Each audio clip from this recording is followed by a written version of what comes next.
So, und jetzt schauen wir wieder nach Deutschland. Migration war ja nun mal im Wahlkampf eines der Hauptstreitthemen zwischen Union und SPD. Friedrich Merz, der machte immer wieder klar, mit ihm werde es eine deutliche Verschärfung der Einwanderungspolitik geben.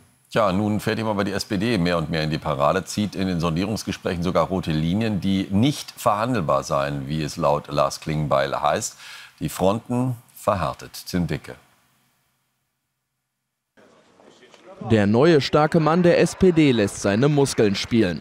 Lars Klingbeil sitzt am Abend in der ARD-Sendung Maischberger. Er teilt den Migrationsvorstellungen von CDU-Chef Friedrich Merz eine deutliche Absage. Ich kann Ihnen klar sagen, die SPD wird keine faktischen Grenzschließungen mitmachen. Das können wir national nicht umsetzen und vor allem ist es europäisch unvernünftig.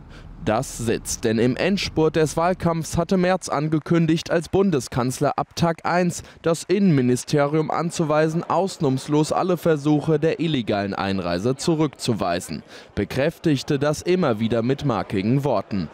Das Maß ist endgültig voll. Wir stehen vor dem Scherbenhaufen einer in Deutschland seit 10 Jahren fehlgeleiteten Asyl- und Einwanderungspolitik. Es wird ein faktisches Einreiseverbot in die Bundesrepublik Deutschland für alle geben. Das gilt ausdrücklich auch für Personen mit Schutzanspruch. CDU-Generalsekretär Carsten Linnemann hatte den harten Asylkurs der Union gar zur Bedingung gemacht, pokerte hoch bei uns im Weltstudio.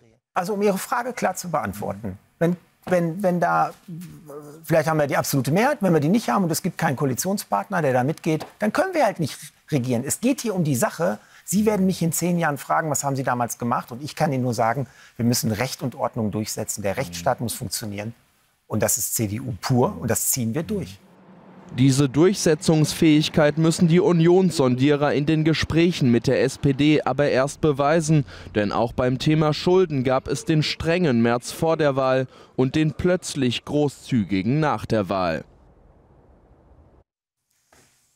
Gerrit Sebald, guten Morgen im Jakob-Kaiser-Haus. Wie verhärtet sind denn tatsächlich die Fronten zwischen Union und SPD diesbezüglich? Auf was muss man sich da perspektivisch einstellen? Auf welchen Kampf, welchen Krampf zwischen beiden?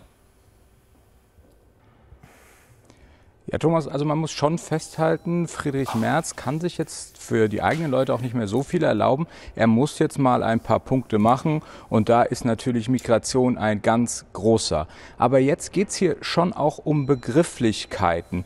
Wenn Lars Klingbeil hier sagt, er schließt faktische Grenzschließungen aus, dann kann Merz theoretisch sagen, naja, die habe ich so auch nie gefordert und genau das hat er auch schon nach der Wahl in seiner Pressekonferenz direkt am Tag nach der Wahl gesagt. Er hat nie von Grenzschließungen gesprochen. Und da hat Friedrich Merz im eigentlichen Sinne tatsächlich recht in seinem 5-Punkte-Plan. Da steht einmal, er fordert Grenzkontrollen an allen deutschen Grenzen, also nicht nur an denen, die es jetzt schon gibt. Da kann man ja quasi noch zu anderen Ländern neue Grenzkontrollen einführen. Und dann das Zweite, er fordert Zurückweisungen von allen illegalen Einreiseversuche. Und das bedeutet eigentlich jeder, der nicht in der Freizügigkeit der EU unterwegs ist, das heißt kein EU-Bürger ist, der nach Deutschland rein will, der könnte erstmal zurückgewiesen werden, weil er ja theoretisch in einem anderen europäischen Land nach Dublin eigentlich den Asylantrag stellen müsste. Das sind die 2 Punkte, die in diesem 5-Punkte-Plan von Friedrich Merz zu dem Thema drinstehen. Das Wort Grenzschließungen steht da nicht drin. Und dann sagt Friedrich Merz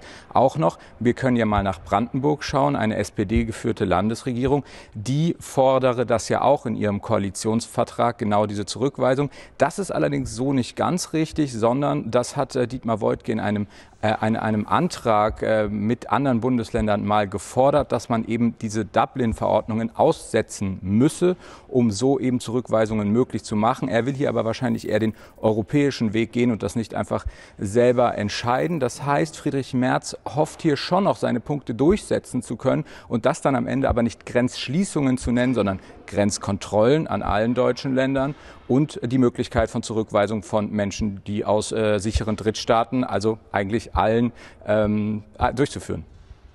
Gerrit, danke schön.